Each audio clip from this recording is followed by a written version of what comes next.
You need Yeah, sorry. Hey, everybody. There we go.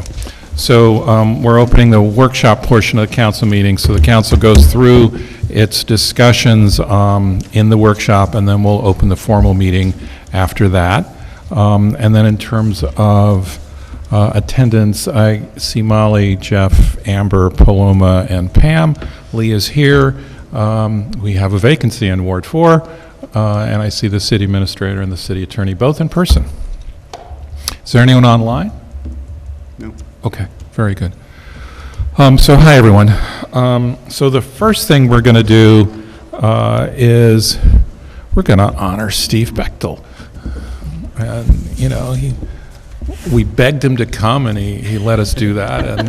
And Mickey, will you bring him up and talk a little bit about him? Then I got a little thing for him. And Mickey wrote a limerick for the occasion. Am I supposed to speak only good? Be honest. Roast him, roast him. Good evening, Mayor, City Council, City Administrator, and public. It is with great pleasure to announce I'm standing here tonight with Steve Bechtel and announce the retirement effective 1/4/2025. Steve started his career with the City of Beacon in May 22nd of 1995, and after almost 30 years of service to the city as a mechanic, most recently our head mechanic, Steve has decided to retire. It's about time. A little pushing from you. A little pushing. I want you to enjoy yourself. I've had the pleasure of working with Steve for the last 20 years. Became friends on a personal level as well, as we both enjoy the sport of snowmobiling. During Steve's career, he was instrumental in keeping the city's fleet up and going, including but not limited to our highway, water, and police vehicles, as well as all park, small equipment, and anything else we needed. We just talked about it. We're trying to figure out who's going to take the ordering of city shirts and stuff like that. He's done that since I've been here. We're going to be lost. We're going to be lost. We're going to be shirtless, I guess. Throughout his long career here, Steve has been reliable, dependable, and most importantly, committed to the city. He'll be missed by all, and I'd like to say congratulations and wish him health and happiness in his retirement.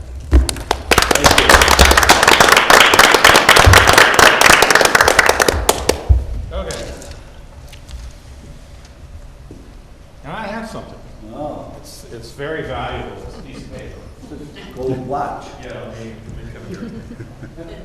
So it's not a gold watch, but it is a gold lettered City of Beacon Certificate of Recognition presented to Steve Bechtel in recognition and appreciation for more than 29 years of dedicated public service to the City of Beacon. Thank you so much. Thank you very much. And then you got to look over there. Have to look over there. Look like you like each other. There. Shot the thought. Very good, thank you. Do you want one? I don't know. Okay. You sure? There wasn't even a All right. I just need to say thank you, for the years I've been here. It's had its ups and downs, but mostly everything was good. You can't agree with everybody all the time, but for the most part, all went well. So thank you very much. Job well done. Thank Steve. you. Yeah. Enjoy your retirement. I hope you have wonderful years ahead of you with lots of fun. Hopefully it lasts as long as I was working. I hope so. That's And right. watch out for Mickey on the snowmobiles. We'll run into each other on the trails. You try not to run into each other. And before we're done here, Mickey did a disclosure in his discussion of 20 years, he said, and that is correct. So in recognition of 20 years of outstanding and dedicated public service to the City of Beacon, I also have a City of Beacon Certificate of Recognition for Michael Manzi. I don't know who that guy is. Is it related to you, Mickey? All right. Thank you, Mickey. Thank you. We threw a little snow on the roads in recognition of both of you today, so. And I don't have to help. I know, exactly. It's someone else's job now, so. thank you, Steve, and thanks, Mickey. Thank you. Thank you.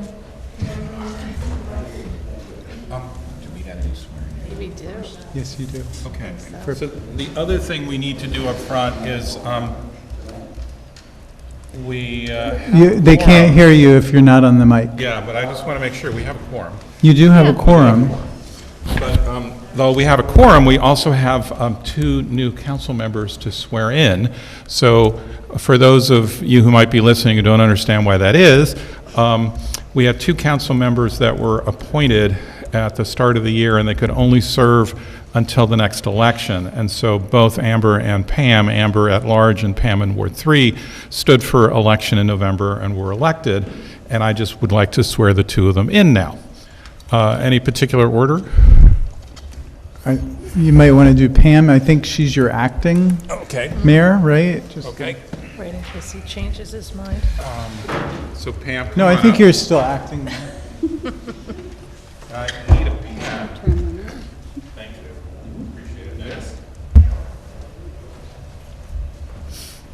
Okay.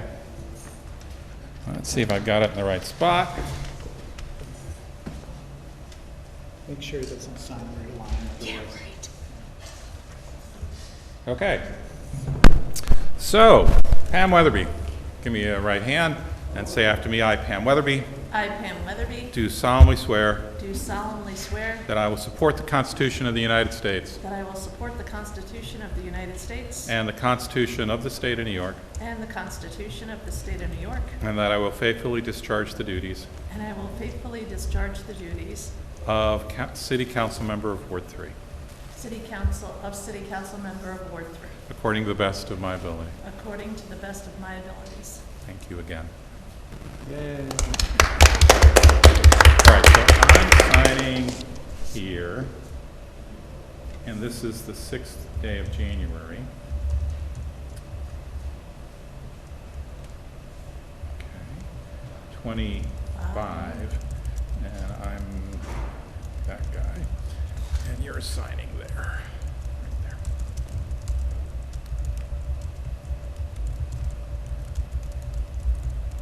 Thank you. Thank you. Thank you so much. And you use the most expensive pen we have in the city. Yes, well, it is expensive. We're getting charged by the hour for providing this pen, so. And, We're taking your Bics away. all right, so, and then the other one to do, in addition to catching up on our indexing of this book, is to swear in Amber, and Amber, you're on this page. Okay, so give me a right hand. I, Amber Grant, I, Amber Grant, do solemnly swear do solemnly swear that I will support the Constitution of the United States that I will support the Constitution of the United States and the Constitution of the State of New York, and the Constitution of the State of New York, and that I will faithfully discharge the duties and that I will faithfully discharge the duties of City Council Member at Large of City Council Member at Large to the best of my ability. to the best of my ability. Thank you. My pleasure. All right. I'll sign here, Okay? and I can do the rest. All right. Now we have a full quorum. We're up to 6. We're not up to 7 yet, but that hopefully is coming. And now I'm not going to return your pen because I need to finish filling this out. Fair I'm doing enough. that right now. 6th day of January, 2025. Signature.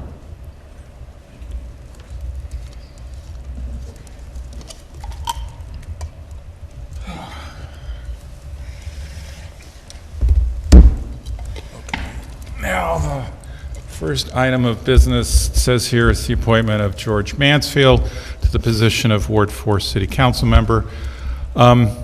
So I think I wrote to all of you, anyone who, we announced it a couple of times, I left it open for a while. Anyone who expressed interest, I responded to and offered them an interview if they wished. Several did. I interviewed everyone. A couple of people I interviewed several times, or more than once. And it seemed pretty easy for me to get to George, who was willing to serve and has done 14 years of service behind this table. And then before that, 2 years on the planning board. Like our appointments a year ago, I I want to recommend somebody who knows exactly what they're doing and can come to the table and start right off the bat.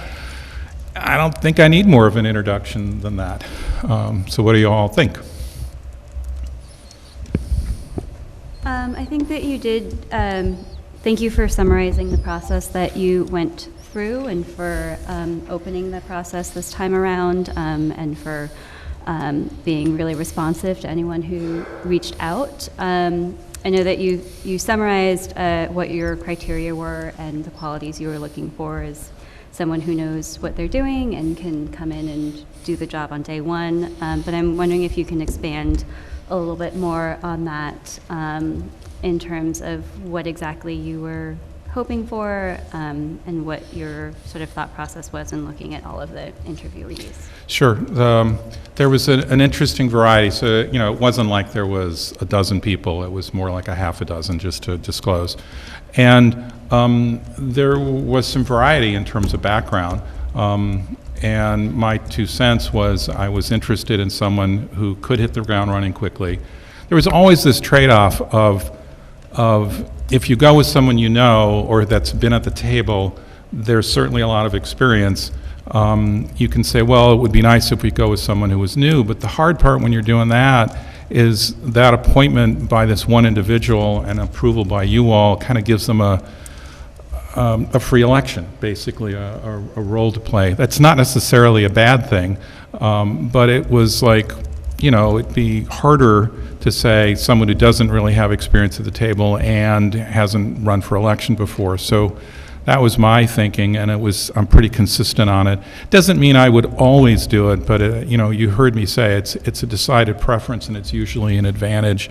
And I think in this case, it made a difference. That isn't to say that some of the other people I talked to, I wouldn't have been more than happy to recommend. In fact, I think most of the people I talked to could easily, you know, get your approval and contribute to the community, and some already had done so in multiple ways. So, you know, I just wanted to provide that. I don't think I want to tell you the details, but, you know, if you know, exactly who, but I think I've talked to some of you before, and you've probably heard around some of the people who might have expressed interest, so. That's good. I appreciate the additional background, and I certainly have respect for George. He was my go-to person that I went to for advice when I first moved to Beacon more than a dozen years ago, and have had, you know, very constructive conversations with him. But that said, you know, we had the appointment last year at about the same time, and we talked about process. You said you only had about half a dozen interested parties, and a lot has to do with that context, you know, the culture that we create. And I think we're living in a time where we especially need some creative thought and some input. And I know there's value to hitting the ground running and familiarity with the process, but I also think that there is a missed opportunity for not having good and constructive conversations. I know there's a charter and you have the right to make the decision as you have done, but there was no consultation or broader conversation that was had to explore the candidates in a more formal way, even, you know, in an executive session. So for me, I'm not content with the process as it was. I think it's a missed opportunity. Well, certainly, you're the council, and your process can be your choice. But, you know, you can look at it and say, given this context up to here, and I can hear that input. But again, that's your choice. So, other comments? One other line of thinking that I've heard is that there is some people have a preference for somebody who would go through the process of running again and has an intent to stay in the role and to have that continuity. We had that with Amber, we had that with Pam, obviously. Was that a consideration at all in your thinking? Yeah, that was important to me too. Okay. So I'm with you on that. Did George express interest in running? Yeah. So he's going to run. So okay. Yes, just to make that clear, that's what you're saying. Mm-hmm. And I asked that of all the candidates because I thought it mattered to me as well. Yeah. So, but for me, that makes it even more problematic, in that we're giving him a leg up, you know, for the reelection without having that ability for other candidates to be vetted and have conversation and opinions expressed in a more formal way.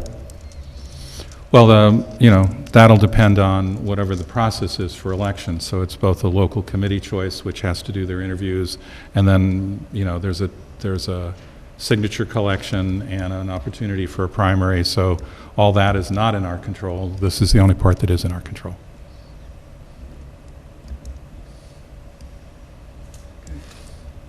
Okay. We okay to go forward?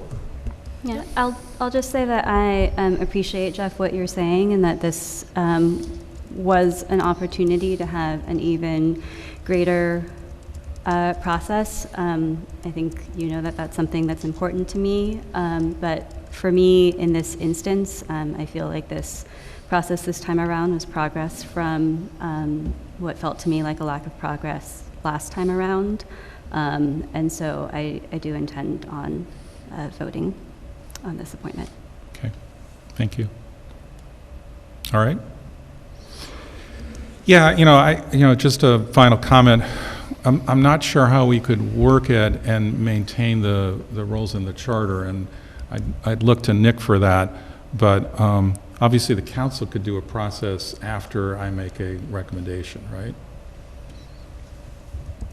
Well, correct. The council, you make the ultimate decision and give them the individual you select. They don't have a role with respect to your selection, other than reviewing that selection and coming up with the criteria whether they think that individual is suited to serve in the position. They can't tell you who to select, or if they reject this person, who you would then have to put forth. That's within your control. Yeah. Okay. So you give them an individual to consider, and they then have the option to evaluate it at that time. Okay. Thank you, Nick. All right, absent anything else, we can go on, if that's all right. So we have a couple of planning board appointments. One is Karen Kiana and the other is Randall Williams. Both of them have served for some time. It took us a while to realize that Randall had been appointed by Claire Lou Gould and has done this for 20 years, or almost that long. And then Karen I appointed. She has a great background. She's an architectural landscape professional, and I think both of them have contributed well and are willing to do that. So those are those two for the planning board. Any comments on those? I would just note that I've listened to a handful of planning board meetings and really appreciate both of their expertise kind of that they bring to the table in asking questions, along with actually all the planning board members, and particularly with Karen, appreciate her landscaping and tree expertise. That's something that I don't have at all, and just thinking about us as a tree city and her kind of thinking very specifically and thoughtfully about that. Yeah. Yeah, I have the same reaction in terms of it's a nice perspective, and she gets the focus on certain elements of site plans that others might not see as clearly. So. Yeah, and I would add for Karen, it's not just, aesthetics about trees and what is pretty, but she has an understanding of environmental impact more broadly, and I appreciate that perspective on the planning board as well. Okay. If I can go on, is that all right? So we got 3 to the zoning board. These are all reappointments. And so Stowe Boyd, I appointed, as I think you might recall, and Pam you'll recall well, he was chair or co-chair with Pam of the Main Street Access Committee, and learned a lot of the ropes when Stowe did that. Elaine, I also appointed. She'd been involved in different things in terms of advocacy. And I think is a good addition to the board. And then Montos, well, I mean, he's Greek. Isn't that enough? No, Montos actually has the longest tenure on the Zoning Board of Appeals. He did it for a while, stepped back, and then was willing to come back on. And so there's a level of expertise and also just, consistent volunteerism that I have a lot of respect for. So. Yeah. No comments on the specific applicants, but I just, in general, want to thank all of these people for wanting to continue in service.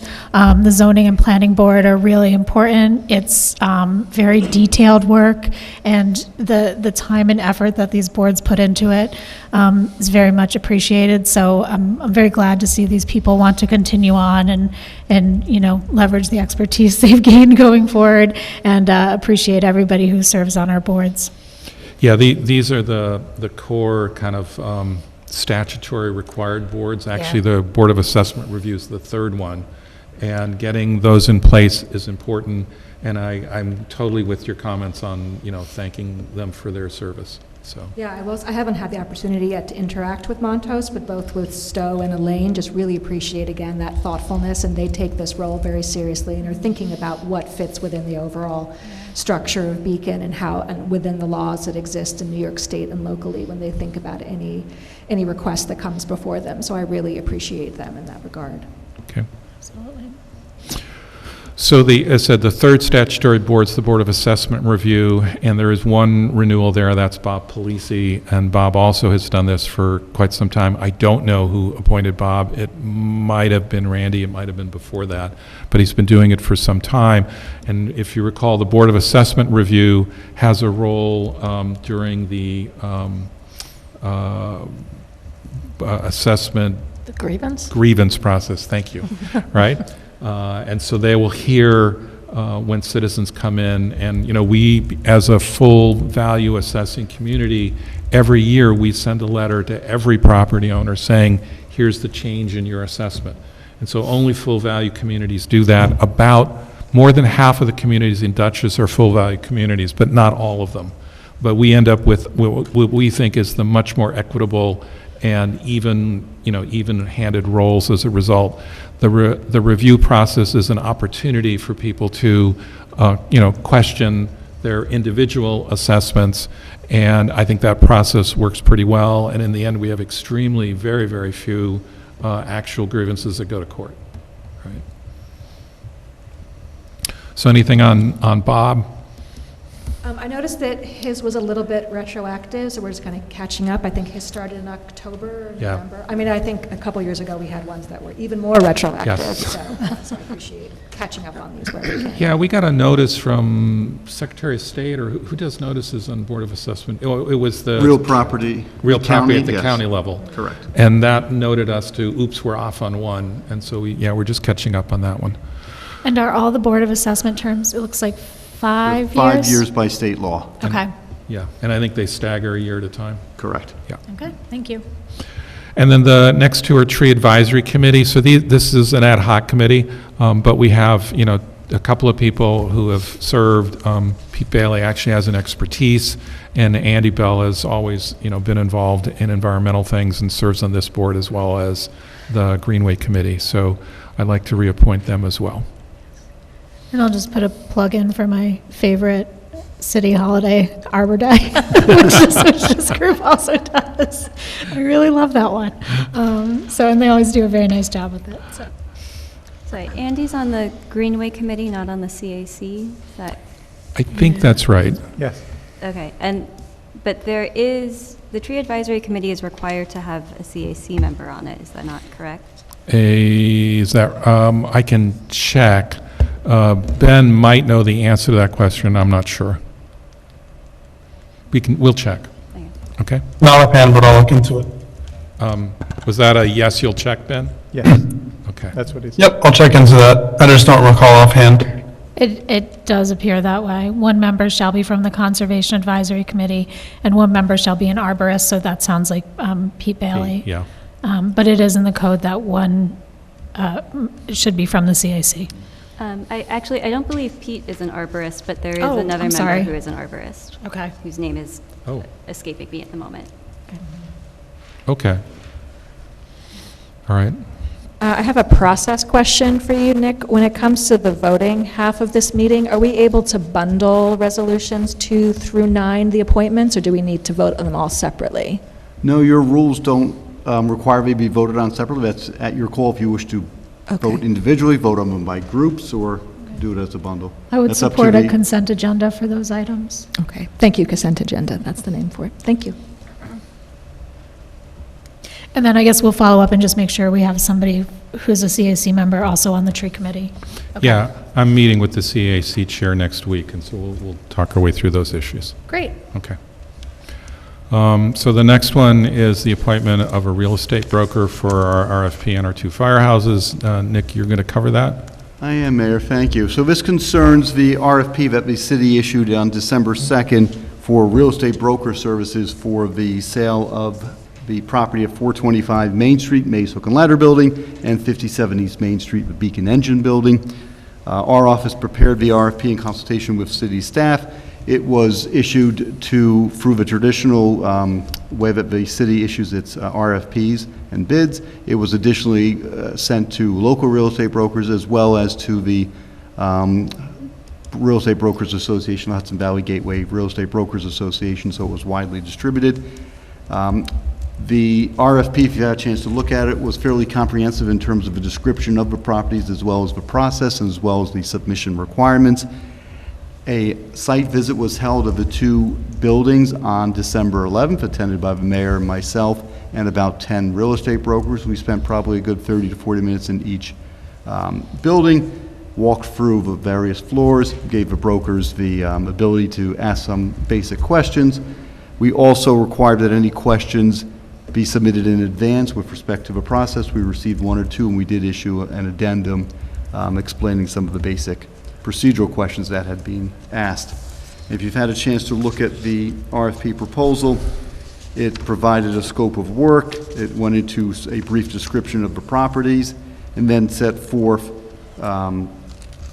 when the proposal was due, as well as what was required from each of the applicants: a cover letter, background information, experience summary, so we knew what their qualifications were, how they would market the properties, any additional services, and then the fee schedule that they were proposing, some references, statement that they had no conflict of interest, and their standard contract, and also submitting proof of their real estate brokerage license. We then set forth what the minimum qualifications were to be able to submit for the bid, that they be a licensed real estate broker, they attend the site visit, 5 years of experience in the Hudson Valley, and timely submission and a complete submission. There was then a selection process where we went through with evaluations and criterias, and then we noted some conditions of the properties, as well as in section 12, attached about 10 different documents. We wanted the real estate brokers to have as much information as possible so we could receive good quality proposals. Of the 10 who appeared, 4 proposals were submitted, one of which was for an auction process. There's an auction house that had shown experience auctioning properties in the past. We did not feel that was appropriate for the city's goals. If you auction it off, you don't necessarily have the opportunity to negotiate and perhaps get the best value. You also don't determine the end user. You're then selling it to the highest bidder, and we didn't believe that was in the city's interest. Based on our experience in the in-rem sales of single-family homes when the city has acquired properties, we've determined that going through a real estate broker really allowed the city to have more control of the process and the end use, put terms and conditions on the sale of the property, and have a discussion with the purchaser. So an auction house was not appropriate, so we removed that one from consideration. The other 3 were all well qualified, had relevant experience, connections with marketing commercial properties in the city. It was Coldwell Banker, Mr. Aubrey, which is here in Beacon, Compass Realty through Gatehouse, Charlotte Guernsey, and then McGrath Realty from Fishkill. All of them submitted good quality proposals that we reviewed. Ultimately, we determined that the proposal from Gatehouse Realty Compass was the one that seemed best suited. Again, good competitive process, but we felt like Gatehouse Realty, in terms of its evaluation of the property's proposed offering price, their commission was competitive, as well as the prior sales that they had, satisfied us that it was a good call between the 3 of them, but Gatehouse was one that stood out to us. So the process from here would be, if the council selects it, we would finalize the contract, meet with the real estate broker to identify the best way to market the properties, if there's anything that needs to be done to clean them out, and then agree upon the sales price, and then have them start listing it and schedule open houses and do their marketing. Thank you, Nick. The only thing I would add is Nick described my only role in the process, which was I did go to the site visit. Yes. And otherwise, You were not involved, participate. no, correct. Okay. And Nick, the RFP remained as it was initially issued. There was no changes to it subsequent to the initial issue of it? Correct. There were some, 1 or 2 questions. They were all substantive. There was no modification issued to the RFP itself. We had had some conversation about including a lease option to explore for one of the properties, but that was not included, so that was not responded to by any of the proposers. There was one proposer who did suggest that was a possibility and put forth why they felt that was necessary. And also, doesn't mean we're precluded from doing that if the council decides during our discussions whether that's an option. And that's a discussion we can have in executive session. Any of the three individuals had the ability to market it either as a for sale or for lease. And Nick, you're saying we should have that conversation in executive session? Yes, that would be an appropriate one for real property, and we do have an executive session scheduled after the second of tonight's meetings. Very good. For that topic. Yes. I think just to clarify and just kind of state this for the public as well, there's a couple of concerns I think that we've heard, but I'm looking at the special conditions on, I think, page 49 of our agenda, that states that both properties have some restrictive covenants, especially around removing, altering, or defacing historical architectural features, and that both properties are in the city's historic overlay district, so any alterations would be subject to that code. So that was part of the RFP and will be known. And then the other thing I wanted to clarify was that, and again, we've talked about this at meetings, but I just want to reiterate, the parking that's behind the firehouse on Main Street is not part of the RFP, right? That's owned by the city, and the city at this point is planning to maintain that parking. So any of the real estate activities around are really just for the building and do not include the parking lot, right? That is correct. So we are working with John Russo, the city's engineer, to create a new plot, a new land description for this property, and as presently drawn, it does not include the parking lot. The parking lot would be kept as a public parking lot. Okay, thank you. And you're correct that, yes, part of the advantage of going through the brokerage process is we can have negotiations and discussions with the prospective purchaser, especially as to terms and conditions regarding the exterior of the building and its uses. And the building is subject to the historic overlay district, as you indicated. Thank you. I think I'm going to start with a kind of broad question I have. Nick, could you talk us through in a little more detail what the process looks like from here? We talked about there being potential for council to have an executive session conversation about potential different forms of what we're looking for in terms of entertaining the idea of a lease option. But what are going to be the overall upcoming opportunities for council to give feedback on this process? When does a decision actually get made about a sale or not? And what is that process going to look like for the public as well? I know some of this process has necessarily happened in executive session, and I want the public to be aware of why that is and what pieces of the process need to be happening where. Certainly. And one of the things to keep in mind also, and a reason why a lot of this is not done in the public, is the city has a fiduciary duty to its taxpayers to maximize the value of the properties, not do anything that would be negatively impact that.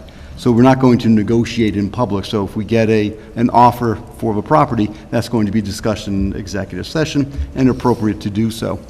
So the process is once you select the broker, staff will work with that broker in terms of a marketing plan. We'll also have the executive session. You'll give us your thoughts and views on that.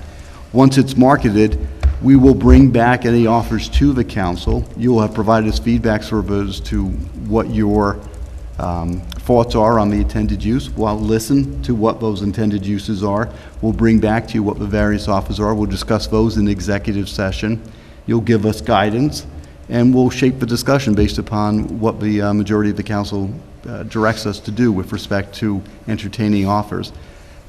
Before a contract is prepared, we'll come to you with the final offer, discuss any terms and conditions we would propose, and then get your conceptual approval of that. We'll then draft the contract, have it negotiated with the attorneys, have it signed by the purchaser, and then bring it to you for your review and approval.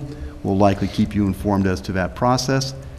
And generally, the contract does not become public until after it is approved by the council. The reason being, if the council doesn't approve the contract, you've then disclosed financial terms, other terms that may be disadvantaged to reveal. If you were selling your own house, you wouldn't disclose these things, and nor should the council do so either. So that's the general process and how we would keep the council involved, and we'll give you periodic updates as well. And then, so what within that process are our opportunities for public feedback in each of those stages, if any? None required. It's all within the council. You're the elected bodies. So there's no, other than through public comment periods where people can express opinions, other than that, it's the 7 of you who are vested with deciding what's in the best interest of the city. So there's no role, but the opportunities are there during public comment.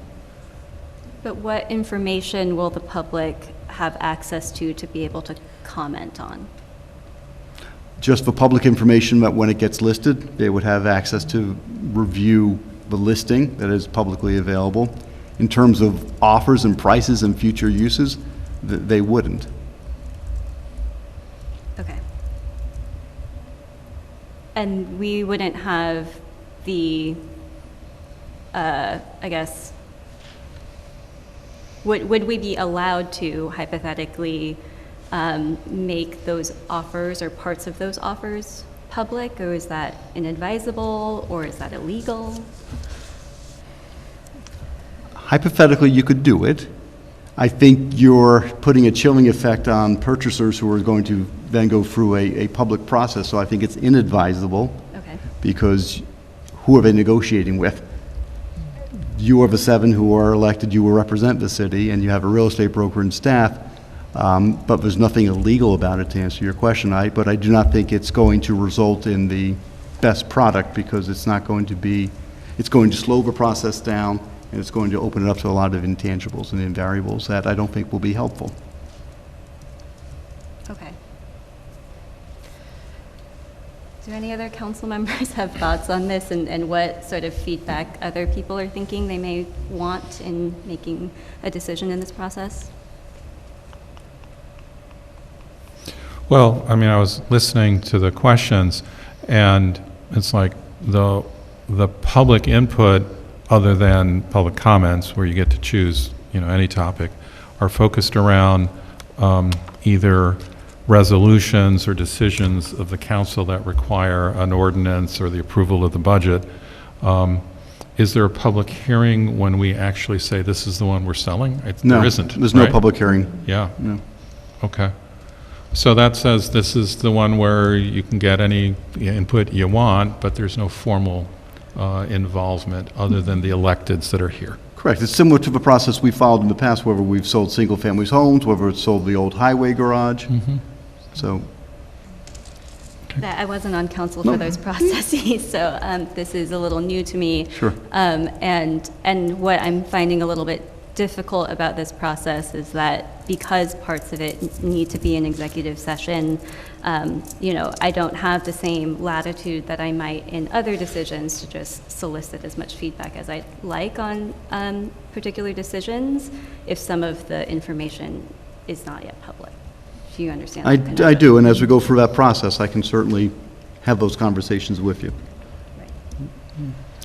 I think one thing, and Lee, I appreciate you have already mentioned this multiple times. I think perhaps tonight, and if not at other phases of this process, however long it ends up taking, is just to remind both the council and the public about why selling these at all and not keeping them in the city, I think is relevant. I can appreciate from the public's perspective, particularly Mays, but really both of them are very publicly located. They seem like a great opportunity for the city to hold on to them for a variety of different things, and I think just understanding the benefit of selling them and what we could get, while also recognizing that it might mean that a currently city-owned space becomes private. Mm-hmm. Yeah, I mean, on that subject, right, again, the critical thing for the building across the street was not its design, it was finding out how to finance what we were trying to do. And then being able to say, okay, we can also finance, the geothermal piece, which one of the last pieces we added, and then the exterior, brick, which was one of the last pieces we added. And those decisions were based on, here are the assumptions we're making about our building needs. And we can discuss in executive session. There was some conversations about, using some of those buildings for other purposes, which we'll go into. I will say that the public comment I've heard on the subject is, people assume, first of all, that we could just give the building to someone, which we can't do, that we could somehow lease the building for virtually no cost, which we can't do. And if we're leasing, then we're going to have to go through all the renovations, and we can talk about the difference between a government and what we have to do with renovations versus what a private sector has to do, and we can discuss those in executive session. But once you go through those components, and then you think, what other assets do we have as a city that are physical buildings? And I particularly am thinking about West Center Street. I think those are some of the issues, and again, I think those are things we can all say in public without any problem. Any specifics beyond that, I think I'd reserve for the conversation in executive session. So. Well, I think the other piece here, because I appreciate your question, Molly, of just playing this out in terms of why must we sell this building at all? This is a conversation that we've had in executive session, but we haven't fully had in public, nor there are pieces of that conversation we shouldn't have in public. But I think the 101 that Lee, expressed in one way or another is that we need the funds to pay for the firehouse. That part of the calculus of the new firehouse was with the understanding that we would be selling these two buildings. Is that accurate to say? Yeah, and I think we discussed that as council too, right? So what happens if we don't sell these buildings is that we need to find those funds another way. Is that correct? If I could chime in. Yeah. We've always talked with the finance director about how to afford this building, and that was always part of the calculus of getting rid of the firehouse. When we built the original Tompkins Hose, the old firehouse was transferred to community development and then later sold to the Glass Works. And that's worked out really well, and that's what we're looking to do here.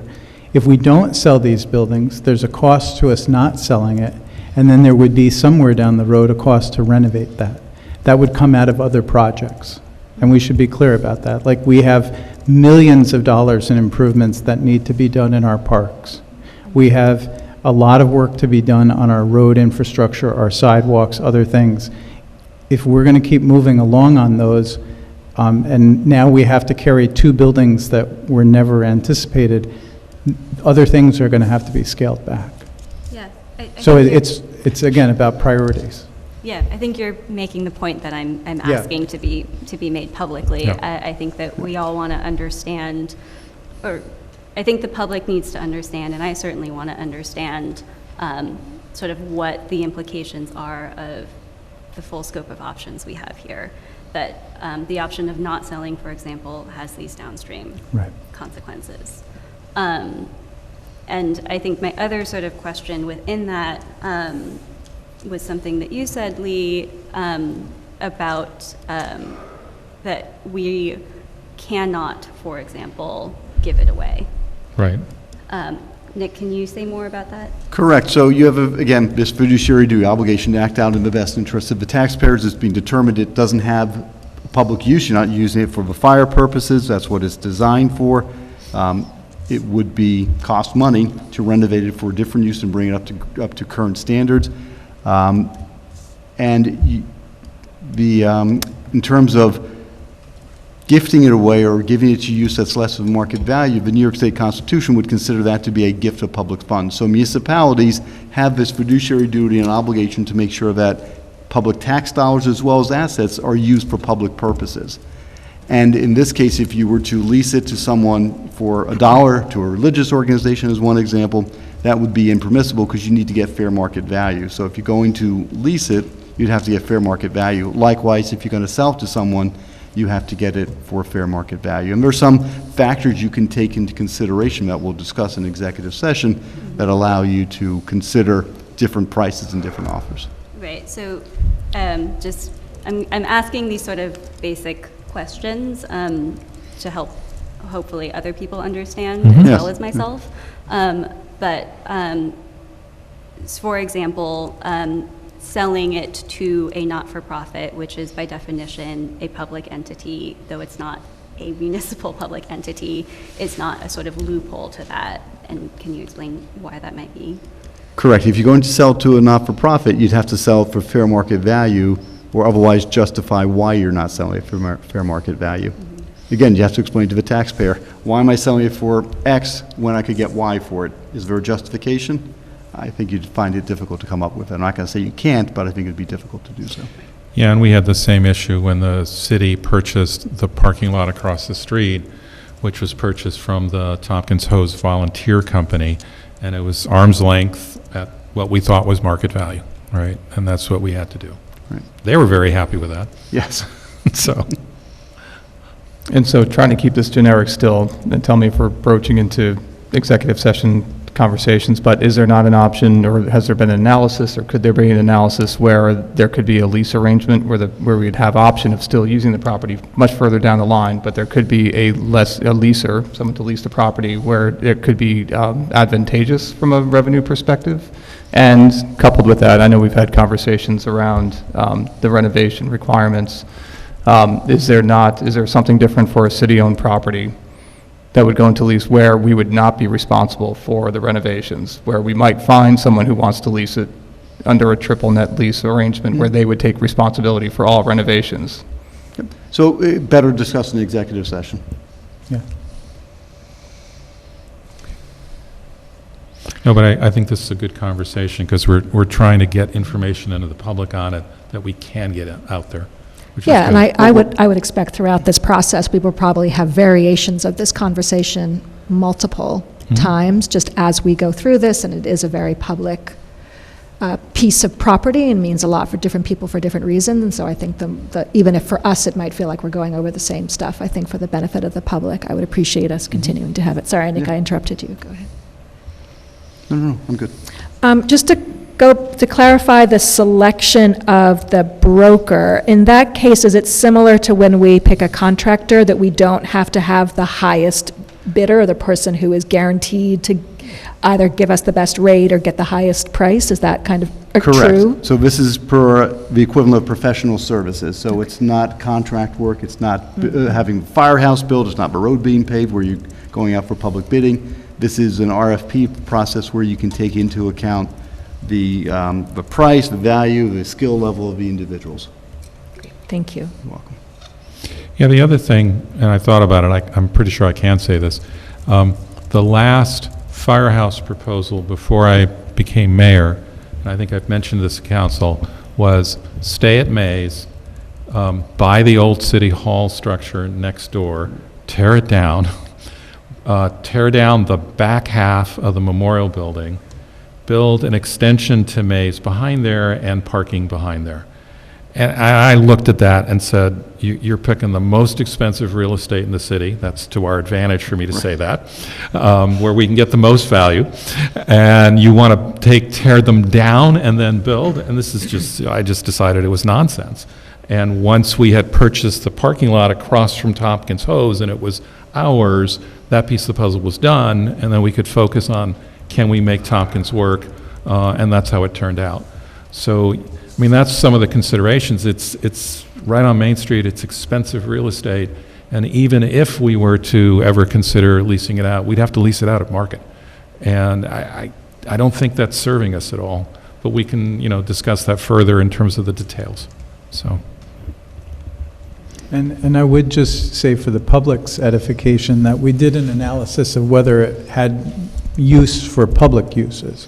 So many of you know we're constrained physically on space here in this building. We did an evaluation with the architect. That building really doesn't fit our needs, or we would have taken it for a new city hall. And we talked to them rather it would be much more effective and efficient for us to do some kind of build out on the back of the building here. Because the number of offices that we need just didn't warrant the heavy capital investments to get that building to what it would need to be for municipal purposes. So we did consider that, though. Yeah, and now that Clara Lewis passed, this isn't my favorite building, but the way Chris described it is where the conclusion that both of us reached, which is our space needs that are administrative are probably most effectively done by some small addition here or some changes here, however minor. I do keep thinking I'm going to go across the street and get an office and give up what's also doubling as a conference room, because I get kicked out of the mayor's office when there's a conference meeting, which I think is just fine personally, but anyway. So. I'm guessing the geothermal HVAC is really excellent over there as opposed Yeah, to we're encouraging the mayor to go over there more. I did have another sort of technical question to go back into some of the details of the RFP. I found the conflict of interest statement description not super specific, but maybe that's also just my lack of experience here. Could someone give me an example of what kind of conflict of interest might qualify? Or what would qualify as a conflict of interest? Well, one comes immediately if we had a staff member who was a real estate broker. Okay. Right? We wouldn't want that. Right? Or married to someone who's on the council or something of that nature. Right. So had a personal connection. Nepotism, anything that would, I mean, when you do these, you have to have a real sense that you awarded it based on merit alone, and not who you knew or connections. Yeah, I think those personal conflicts of interest certainly do make sense to me. I think I was trying to play out for myself if there would be a business conflict of interest between the entity, Compass, and a different real estate deal that they were doing that somehow conflicted with this one, or a business conflict. Well, would be one if they themselves had a development project before the planning board, or if they had litigation against the city for some reason. So if your law firm wanted to buy the building? Yes. Okay. We'll talk separately about that. Okay. But realtors also have code of ethics that they have to abide by, and they have to disclose certain conflicts of interest. So like if they were trying to drive the price down so they could use it for their new building, that would clearly be a conflict. Right. Good example. And we didn't see a conflict with any of the four proposals.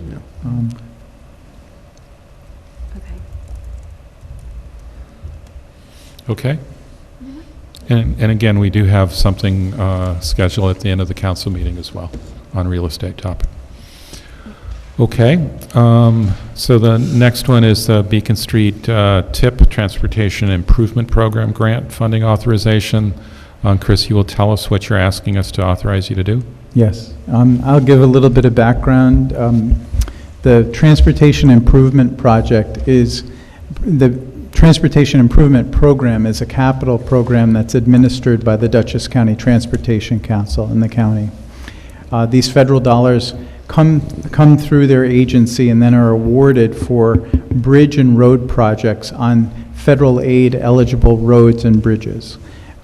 They have not done a call for projects in some number of years because there were more projects than money, and for the first time in several years they've issued a call for projects, $6.7 million for local bridges and $9.8 million for federal aid roads. The TIP program is basically an investment of 80% federal funding with a 20% local match. It's a lot like we did on the Main Street bump outs years ago, although that was augmented with another funding source. We had previously done a study of Beekman Street to make it a complete street with a bike lane, sidewalk extensions, and repair the road. That was done in 2018 by the same agency, DCTC, and Ben has uploaded that to your packet. I spoke to the director of DCTC back in December when they issued this. He confirmed, and I looked on the maps, and it is a federal aid eligible road, and they would look very highly upon a project that built upon a prior transportation study that hadn't been implemented.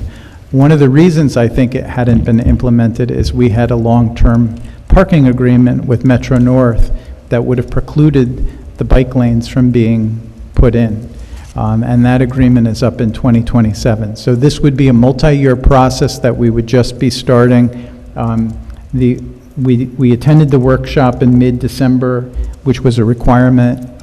We're getting the application together, and that requires this resolution that we've put before you, and then the announcements would be made somewhere around June. And after June, the process would be, it's about a 3 to 4 year process depending on whether and how much right-of-way you have to acquire. So you do conceptual design, then you get public comment, and you choose one scenario to go with. Then you do preliminary and design, and you get further feedback, and then you do a final design.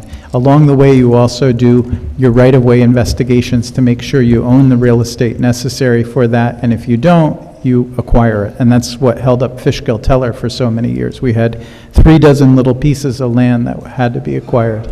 Once all that is done and certified and reviewed by DOT, then you can move into construction. So the earliest this would ever come to construction is well after the agreement with Metro North expires in 2027. We probably wouldn't touch the construction on this till at least 2028. So we'd like to line it up. It's a great project from DCTC's point of view and our point of view, because it's linking Main Street with transit, with the train station and with the ferry. It's a half mile, so it's a doable small project. And some of you will remember we delayed repaving Beekman Street because we didn't want to preclude doing this. And this call for projects basically speeds up our timeline of possibly implementing this. So it could include installation of bike lanes, installation of new sidewalk, rehabilitation of existing sidewalk, new drainage structures, as well as new surfacing and striping, sidewalk and curb ramps and crosswalks. So it also builds on a study. I think we're really poised to get this because Metro North about 2 years ago did a last mile study of how to get people from the train station to Main Street and other locations, and this figured prominently in that. So one of the requirements is to have this authorization from the board. It doesn't guarantee we do it, but we'll take that next step forward and get this in by the grant deadline on January 24th. And we have asked the engineer, the city engineer, to start working up possible numbers for what this would cost. We wouldn't know until we determine the final design, so we'll do a worst case scenario so that we can come down off the number rather than try to find more funding. But we think this would be a great way to get that roadway improved. On someone else's nickel. Well, and mostly, again, it's a 4-to-1 match. Yeah. It's four federal to 1 local. Yeah, can you say a bit more about what parts this grant would fund? Is it the full through construction, or is it? Yeah, it's the entire thing. So this is essentially what we're doing with Fishkill Teller Avenue. In that case, we also had state funding that helped with the local match. So on Fishkill Teller, it's 80% federal, 15% state transportation money, and then 5% local, and that 5% we can get back through programmatic money that we get for state touring routes. So it's essentially 100% paid for, and it'll do the same scope of work: drainage, roadway, sidewalks, bike lanes, crosswalks, ADA curb ramps, and they'll do every phase of the project. It will pay for engineering, investigations for right-of-ways, acquisition of right-of-way, construction, and construction inspection. So there's a real formula to all of this. It's not fast. It's often, somewhat bureaucratic, but it is a good way of bringing in quite a bit of outside money to get a project done. And then if we were granted the tip, at that point, we sound like we have some time, or we could see if we were able to get similar state matches or other funding. It's not necessarily have to all come out of For our instance, there was taxpayers. another funding source called CRP, Carbon Reduction Program money, that we augmented the Main Street Access project with. We still have a little bit of that money left over. I'm trying to roll that into Fishkill Teller Avenue to extend sidewalks. We might be able to get something like that to augment our local share. But again, it's not a huge number. We're talking about a half a mile. I don't have cost estimates yet, but our share would be in the hundreds of thousands, not in the millions. So. And even with that, just so I understand, those funds would be in a 2027 budget, a 2028 budget? It really depends on whether we need right-of-way. Okay. The right-of-way process slows this down a lot because you have to do the deed research, you have to figure out what you don't own, and then once you know what you don't own, you have to map it, you have to value it, you have to make offers to the owners. That process can sometimes take a year. In fact, that held up Fishkill-Teller for many years. And then if you don't have a willing seller, then you sometimes will use eminent domain to take those properties. Now here, we don't have a lot of property owners. We might be able to contain it within the existing highway boundary of the road. So my hope is as we do it, there's minimal or no right-of-way.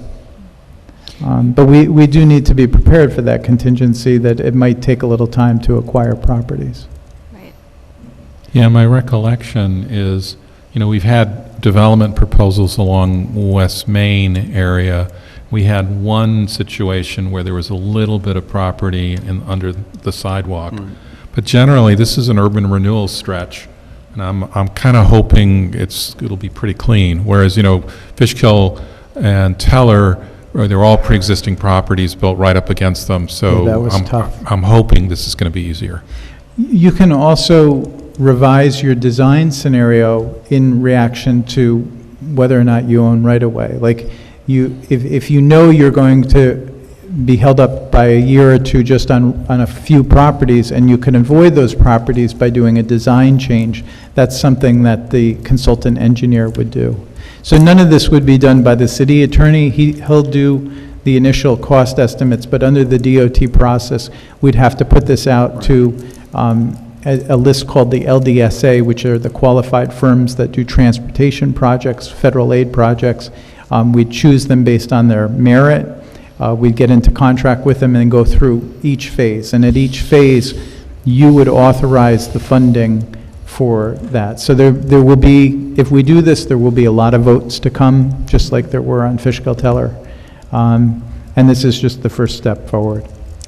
Yeah, and I wouldn't be surprised, and maybe get your thoughts and Nick's thoughts too, about sounds like depending on what's discovered with easements and right-of-way, there might be some executive sessions where we're shared with this as some of the things we're facing and some of the decisions Yes. that might be coming our way, even if the actual discussion of that is in public. Yes. I have a few questions.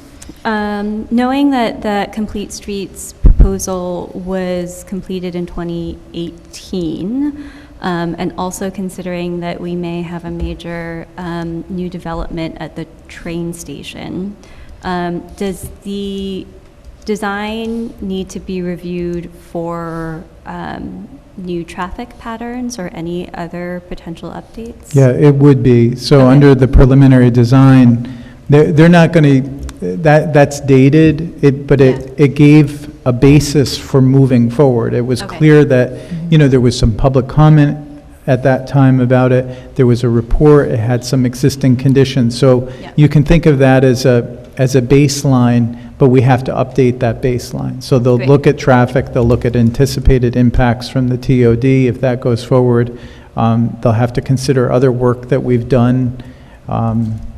Again, everything will be looked at by the firm that comes on in terms of traffic volumes, turning radiuses, pedestrian safety, bicycle safety. Okay, great.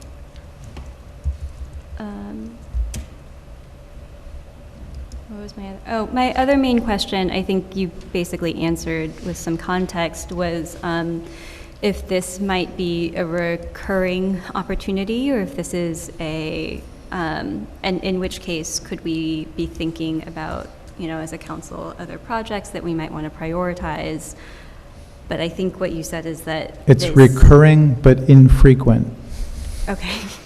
Okay. Yes. And in fact, I'm really glad they waited to do this now, because I don't think we would have been poised to apply for this, more, like if they did it 2 years ago, they would have said, look, you have $9 million for Fishkill-Teller Avenue that you've never used. Now, we've clearly used it, and we're showing the Transportation Council that we're effective in managing these projects. That project will be done by July. So I think we're really well poised. I don't know when the next one would come out. They're really intermittent, and I think the last one was more than 5 years ago. Okay. There may be other grant sources coming out, like the TAP grant, the Transportation Alternative Program, and that was one I was going to look at for this as well. Okay. I'm just thinking, I mean, this is getting off subject, but is what you're discussing, is that something with Fishkill Avenue that can be considered for better alternative transportation there? Well, I don't think that would be ready for this round because we haven't even No, finished the I baseline project. agree. But yes, it could be eligible. It's also on the federal aid list. Okay. Yeah. Yeah, but you're hearing out loud some of the conversations that we have in terms of trying to figure out, what can we do? How do we get funding? How do we tee it up in word order? And a lot of it has to do with, can we get funding, right? Because it makes a huge difference for us. So, okay, good discussion. Okay, the last item is designating the Poughkeepsie Journal as the newspaper of record, notwithstanding our friend Jeff, who's Sorry, here. It's a requirement that Jeff, if we you- tried. The attorneys will not let us. Every year, yeah. I make a run at it every year, though. Yeah. And there are statutory reasons why. Yeah. I like Jeff, too.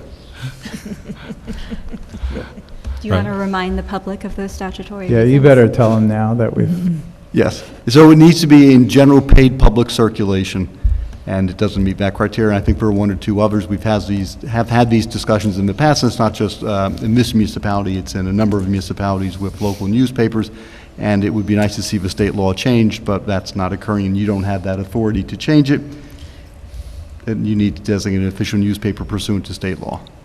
so this also pertains to the Beacon Free Press. We couldn't do that either. Right. Even though we know both of those papers give much better coverage of our local issues than the Poughkeepsie Journal. They do. And whenever there is a public notice to be made, it is sent to Poughkeepsie. both the Poughkeepsie Journal and these other outlets so they can notice if they can. Is that correct? No. No. Public Okay. notices are paid, and they are a formula that you have to do, like for a public hearing. So we only send those to the Poughkeepsie Journal because they cost money. Okay. But usually we get good coverage from both papers about those things. And the Poughkeepsie Journal, puts an ad that's way back in the paper, so. And the city provides also the ability for its residents to sign up for a listserv so they get notification of the agendas and items that will be on zoning and planning board meetings. That I think, in my opinion, is more effective than legal publications. Yeah, this is something that really hasn't kept out with the change of local media. I mean, this is something from when there were actual newspapers, the daily newspapers that everybody got a paper copy of. Okay, Motion to adjourn? So I had two Oh. things, if that's okay. Sure. One, I was reminded of two things from earlier items. One is if it would be possible to get an update on any pending vacancies on any of our committees. I know that we've sort of checked in on this maybe once a year, but knowing that, we're about to do a slate of renewals, I feel like this is an opportunity to do a general plug for all of our committees, in addition to the thanks that has already been shared for all of these hardworking volunteers. okay. And I also want to note that I'm concerned I was a little too dismissive of the idea of an alternative process for seeking council approval for an alternative appointment. And so if there is a specific proposal for an alternative process, while we are still in workshop, I would like to hear it. though at this moment, without a specific proposal, I am still prepared to vote. And so that would be a proposal consistent with the city charter, though, right? Yeah. Right, so there isn't an alternative process because the charter sets forth what the process is. And that it is the mayor's recommendation. The mayor makes the appointment, and the mayor announced what his process was, so that was varying it a little bit. And I did have a conversation with the mayor that I was concerned that he's going outside the charter and setting a precedent that would be used upon future mayors, and the mayor can't do that. The mayor has to think of the office of the mayor and live within the bounds of the charter. So there's not an alternate provision that can be considered by this council other than changing the charter. Right, so the mayor can't change his process in terms of the appointment, but the council could have our own process in terms of giving our consent? Correct. You have to, so your role is to be comfortable with do you agree with the mayor's choice? And you can ask whatever questions or make any inquiries to determine what that process is so you can evaluate the individual who's being presented to you. What you can't do is suggest to the mayor who the office of the mayor should consider, what process they should follow. And we were getting close to that, and that's the conversation I had with the mayor. Yeah. I see. Is there another process that the rest of council would want to entertain? If not, I'm happy to let this Right. go. Well, my So, for feeling is example, it's a 2-year term, and typically it doesn't, it's a very short time.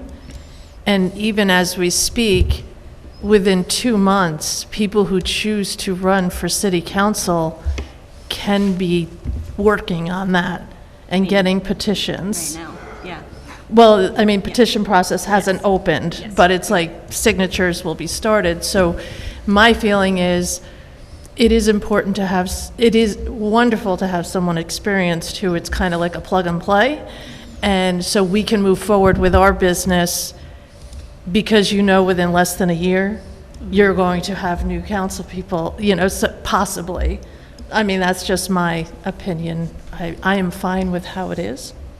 Just a point of clarification, this appointment is for a 1-year term, Yeah. expiring in December of 2025, because it's fulfilling the balance of a remaining 2-year term. Right. Like Yeah. everybody will be Yes. running for reelection again. So if someone feels they didn't get this position, they have an opportunity to work towards that position Yes. in less than a few months towards that. I understand. The problem is that there's a power to the default, and so someone who's appointed, and at the time of reelection or election, they have, I think, a leg up based on experience and observation that people going through the process may not have. So it's just, it's one of the concerns I have about the singular voice and choosing who that replacement is. I'm interested in a charter revision where there would be a process where there would be review by the entire council, not just of the selection made, but of the candidates that were interested in the position. I think that would encourage more people to voice their interest in the position. And it seems like it's not an infrequent occurrence based on recent observations. And Nick, what would be the process for a charter change like that? That would be subject to a mandatory referendum because you're diluting the power of the mayor. So you would draft a local law, workshop it, set it down for a public hearing, receive comments, then vote upon that, and then it would be placed on a ballot for the public within I forget the exact, maybe 90 days of the law being adopted. It would have to be voted on by the electorate at either a special election or if you timed it at the general election. I mean, I think your issue is that people haven't been interested in running. You've had 2 successive elections in which there was no challenge and no primary. Again, that George is willing to come back is really helpful to the board because he is the only one of the applicants who's run for election recently and won. I would just say it's kind of if somebody else wants to run, they can petition in March when you guys do this. But it helps to have a full council too, because we're going to have votes where people aren't here, and then we're not going to be able to do business because we don't have a quorum.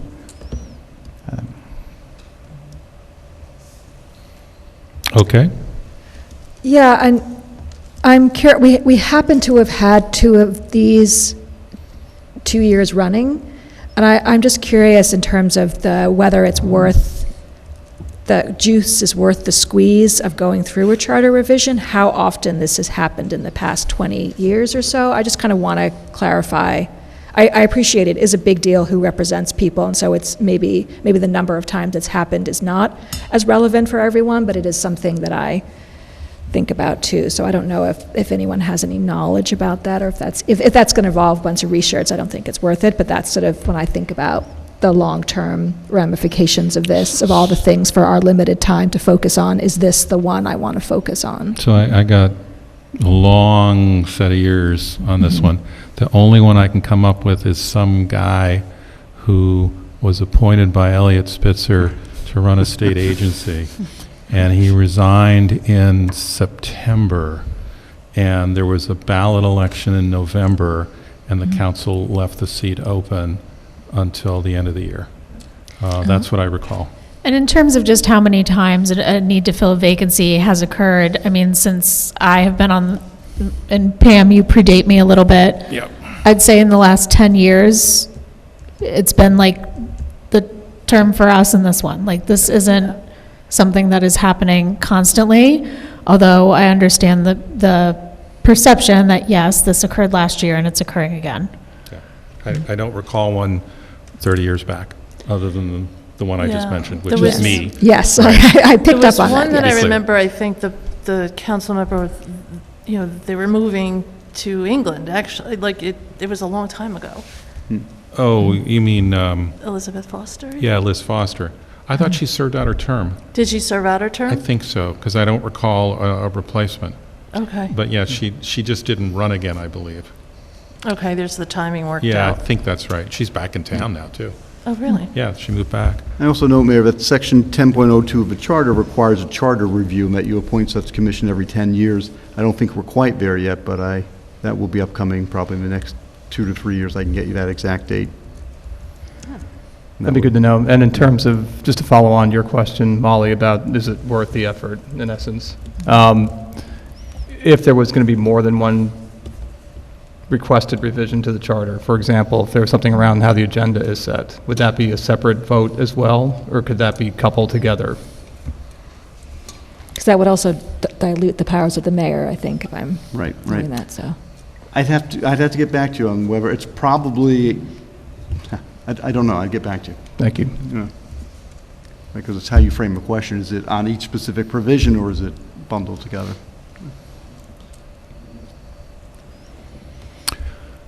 The only comment I would make is I have sat through almost all the years of the new charter, right? That came into place in 91, and I got on council in 93.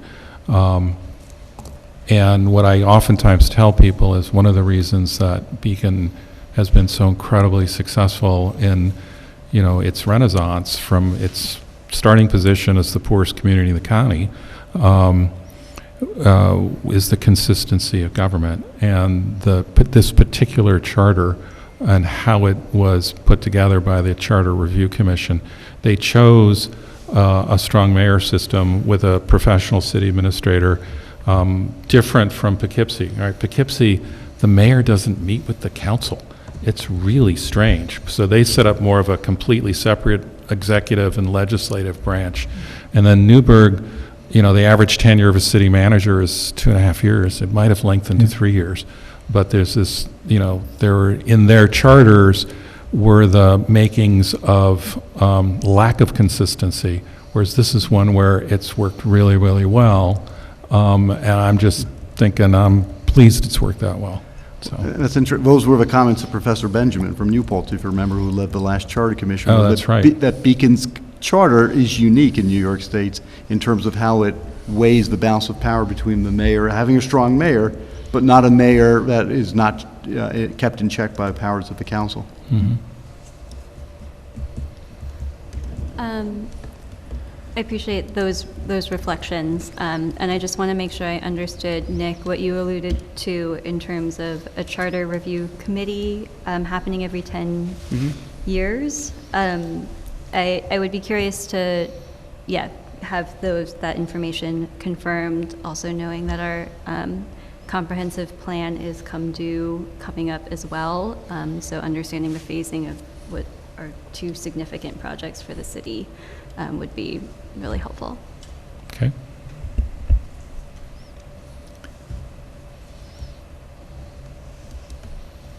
We all set now? We went back to the one item, but we were on item 12. I think we finished that. And are we okay to adjourn and take a... Motion to adjourn. All right. Second. All in favor? Aye. Aye. Okay. Do we need a 2 or 3 minute break? Nope, let's keep going. No, let's go. Member said keep going, we're going. Get this show on the road. Come on, serious, let's go. All right. Come on. There we go. So, let me call the formal meeting to order. Let's do a Pledge of Allegiance. The flag's behind us. I pledge allegiance to the flag of the United States of America and to the republic for which it stands, one nation, under God, indivisible, with liberty and justice for all. Okay.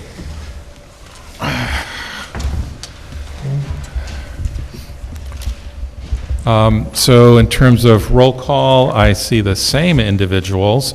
I see Molly, Jeff, Amber, Paloma, Pam, and Lee. I see the city administrator in person. I see the city attorney in person.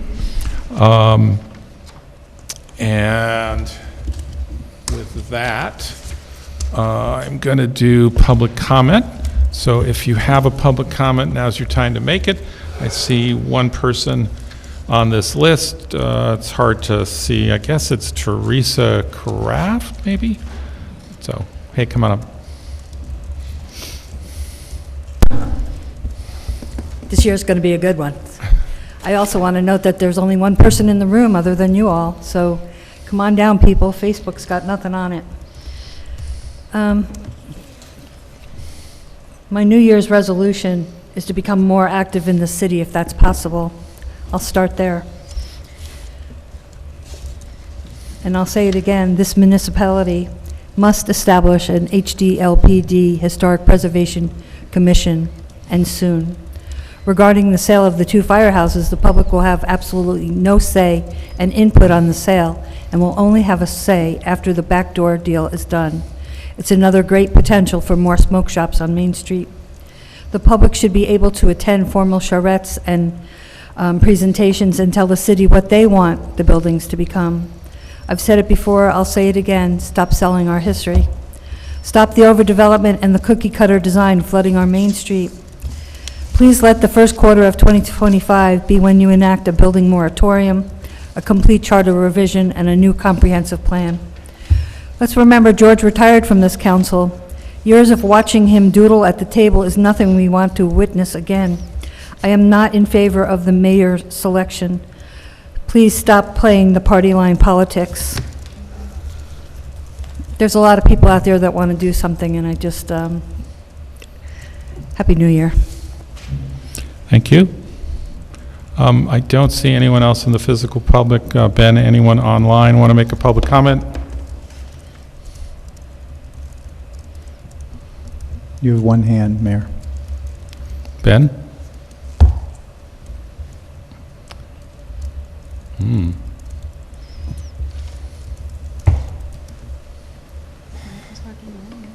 He might be having trouble with his mic again. I know we Okay. just installed a new mic. Ben, we can't hear you. They tested it earlier. I know he did. So while we're waiting, without closing the public comment period, I will do a couple of announcements. Ben is having audio issues. There is one person online who he'll connect. Okay. If that happens, we'll listen to that comment. And it's McCall, so let me see if I can. Ben, if you can give her permission, can you unmute her? Okay, McCall, you're unmuted. You have 3 minutes. Hi, everyone. Happy New Year. thank you I'm sorry, I'm hearing some noise, so I'll keep it short. But thank you to the council members, especially Paloma and Jeff, that asked a lot of questions. It's really helpful for the public to get as much transparency as possible about what's happening.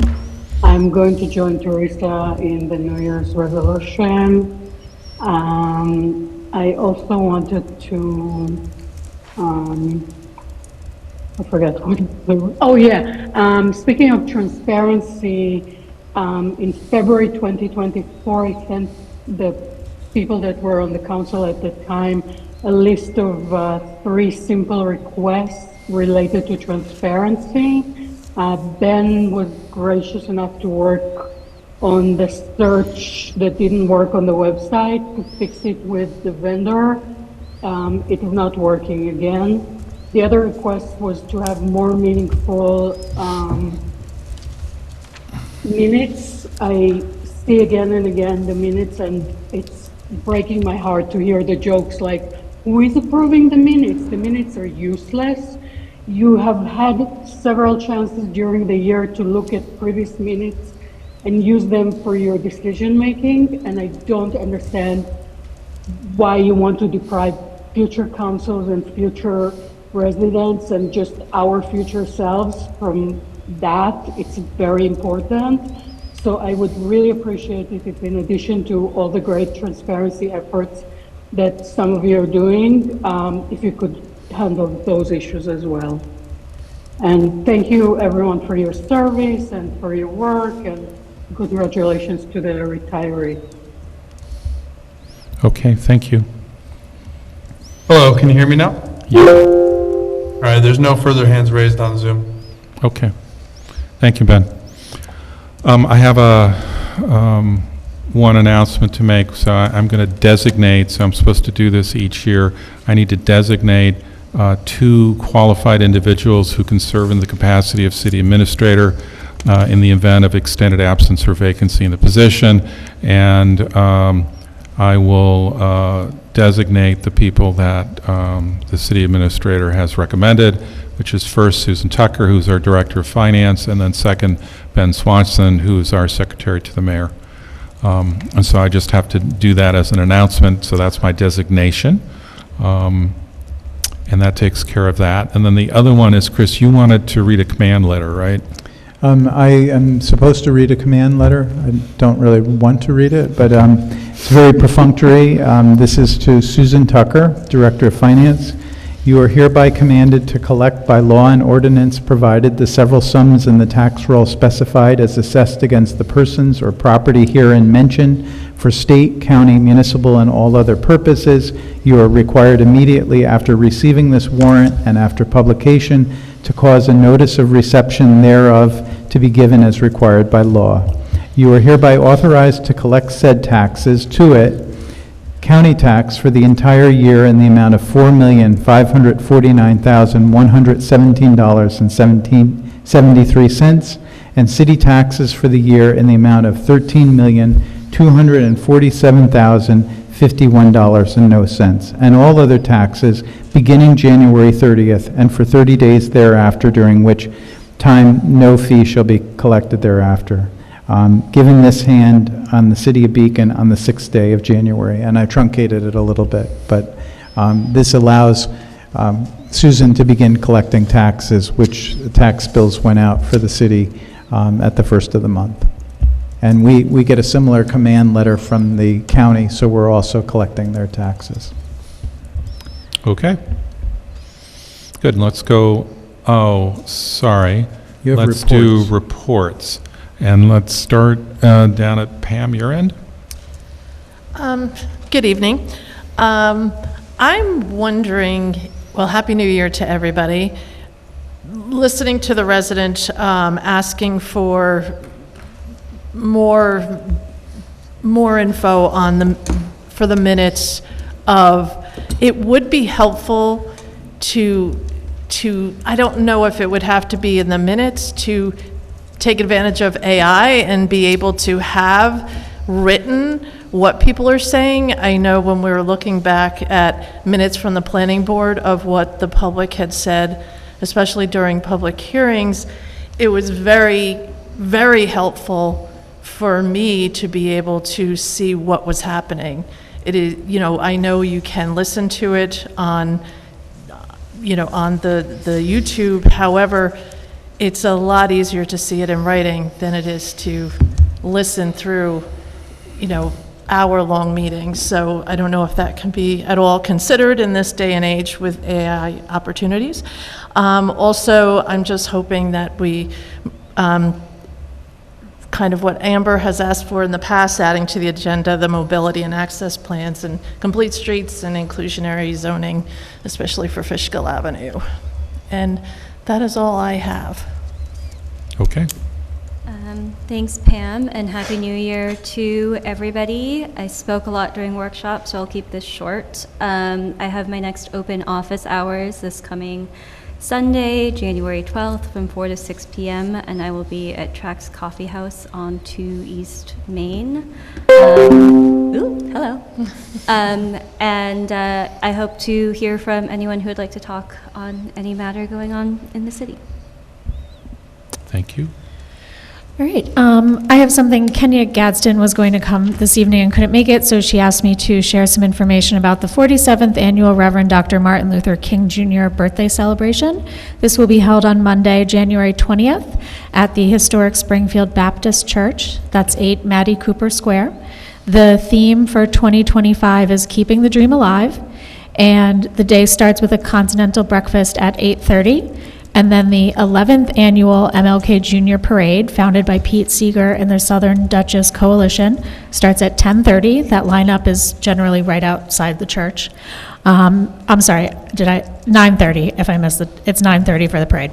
And then at 10:30, there's a celebration service, and lunch will be served directly after. So I hope folks can participate. The snow date is Monday, February 17th, but the Southern Duchess Coalition is looking forward to marking their 47th year with this tribute to the legacy of the Honorable Reverend Dr. Martin Luther King, and it is always a very nice day to spend, a very nice way to spend that day. So parade at 9:30, breakfast at 8:30, and then service following the parade with other festivities like the essay contest and all sorts of other great stuff. So hope to see you there. And then if you want, you can come see me for office hours. I'm going to hold office hours on Martin Luther King Jr. Day at Bank Square, starting at noon until 1:30.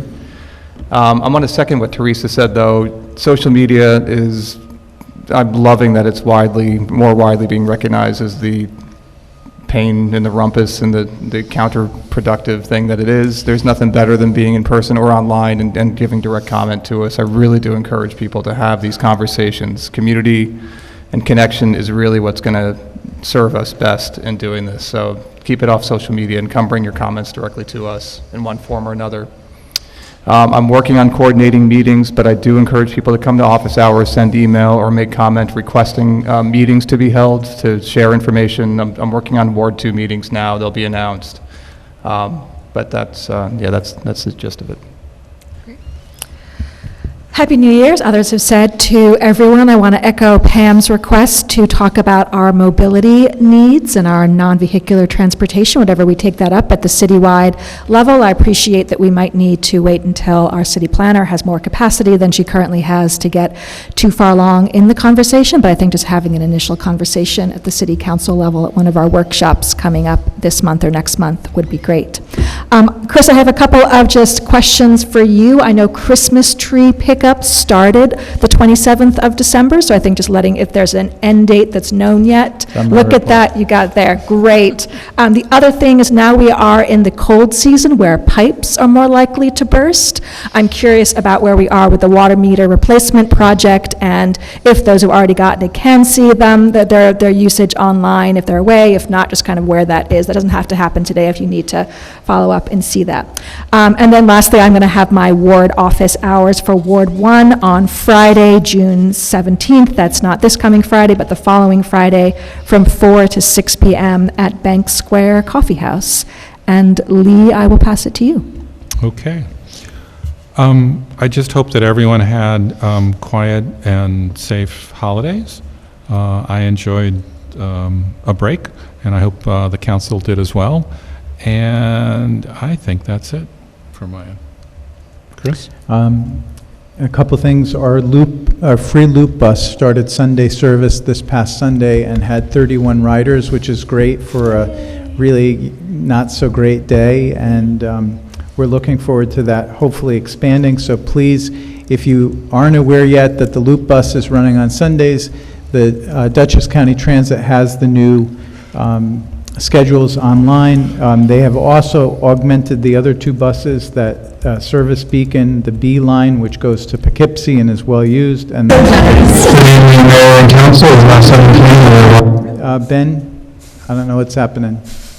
F line to Fishkill is also enhanced so that people can get to places where they shop and work. I just want to remind our community that we still are in a stage 1 drought. Even though we've had quite a bit of precipitation, we're still recharging the reservoirs, and that's why we haven't declared an end to that. We will be picking up Christmas trees for the next weeks at least. We do pick up bags and brush, so if somebody wants to keep it a little longer and waters it and puts it out later on, we'll pick it up as well. And I would just urge people to please not put them in plastic bags and remove all ornaments and tinsel and things that really can't be composted. We chip these up and then they go into our compost piles down at the transfer station. Can you And tell me when you do that so I can stand there and smell them? no, That does sound we fun, charge though. for that actually. Air freshener. Maybe. Let me see. I don't know when it happens. They might just do them as they come down. So That would make more sense. yeah, that's all I have. Thanks. Okay. So let's do our laws and resolutions. The first one is appointing George Mansfield to the position of Ward 4 City Council member. Can I get a motion and a second? Motion. Second. So Amber and Molly, any discussion beyond that had in the workshop? I would just encourage anybody who is also interested in this position or any other position, council seats, to think about that and consider and look into steps for running now. And if anyone has any questions about what steps to take there, I'm happy to chat. And I'll not belabor this further because we did discuss it at length in the workshop. I do encourage anybody who wants to understand my vote to listen to the workshop note comments. Okay. All right. So all in favor of appointing George Mansfield to the Ward 4 City Council position, say aye. Aye. Anyone opposed? Yes, no. So I hear 5-1. Okay. So resolution number 2 is appointing Karen Can I Kiana. make a motion to cover resolutions 2 through 9 as a consent agenda? Second. So there's a motion and a second to cover resolutions 2 through 9 as a consent agenda. Is that okay? That is correct, and then the vote is just whether to place it as a consent agenda. And to clarify for the record, each one will be taken, there will be one vote on all 9, but the minutes will reflect a separate vote on all 9 being consistent with the vote on the consent agenda. If anyone objects, then that particular one should be objected to, and it would be withdrawn, and then you'd be voting on 7 or 8, whatever the number is. All right, so, So first we would vote on whether we can do the consent Yes. agenda? all Okay. right, so there's a motion and a second for a consent agenda vote on resolutions 2 through 9, all of which are appointments to committees. All in favor of doing that, say aye. Aye. Aye. Anyone opposed? Okay, so that means that the next vote is on appointing Karen Kiana and Randall Williams to the Planning Board, Stowe Boyd, Elaine Chacho, and Montos Fakirtsis to the Zoning Board of Appeals, Bob Polisi to the Board of Assessment Review, Pete Bailey and Andy Bell to the Tree Advisory Committee. Can I get a motion and a second on that? Motion. Motion. Oh, So sorry. that's Jeff and Paloma. Any discussion? Any desire to remove any of those from the consent agenda? Okay. I'm just looking at the agenda that Andrew Ball. Bell's name, Yeah. yeah, but it's correct. Yeah, Andrew Bell. right? It's correct in the resolution, It right? is correct in Yeah. the resolution, yeah. Yes. But that wasn't an objection to pulling anyone off the consent agenda, right? No. So all in favor of approving all 8 of these appointments, say aye. Aye. Aye. Anyone opposed? Okay. The next one is a resolution authorizing the city administrator to execute an agreement, and that agreement would be with the Gatehouse team at Compass, and that would be for real estate brokerage services. Can I get a motion and a second? Motion? Second. So that's Molly and Pam. Any discussion? Okay, so we've had the discussion in workshop. Anything else? Listen to the workshop. Yeah, I agree. And it's not that long ago. It's on the same May tape. have just listened to the workshop, in fact. Yeah. So all in favor of doing so, say aye. Aye. Anyone opposed? Okay. Abstain. Oh, okay. So that's 5 yes and 1 abstention, which is treated as a no in terms of vote count. Correct. But it's an abstention. All right, so the next one is, I'm looking for a motion and a second to authorize the city administrator to apply for a TIP, Transportation Improvement Program funding for Beekman Street. Motion. Second. So that's Amber and Molly. And this, if passed, will hopefully get us funding to redo Beekman Street from the train station up to 9D. And so any other discussion on that? Okay, all in favor of authorizing that application, say aye. Aye. Anyone opposed? And then finally, I'm looking for a motion and a second to designate the Poughkeepsie Journal as the newspaper of record. With a heavy heart, motion. I was like, oh, second. So Molly and Amber, any comments? If not, all in favor, say aye. Aye. I heard that kind of whiny aye. Yes. And then lastly, look for a motion to approve the minutes of December 16th. Motion. Second. Molly and Pam, any comments, corrections, changes? I already emailed in my corrections. Thank you. Okay.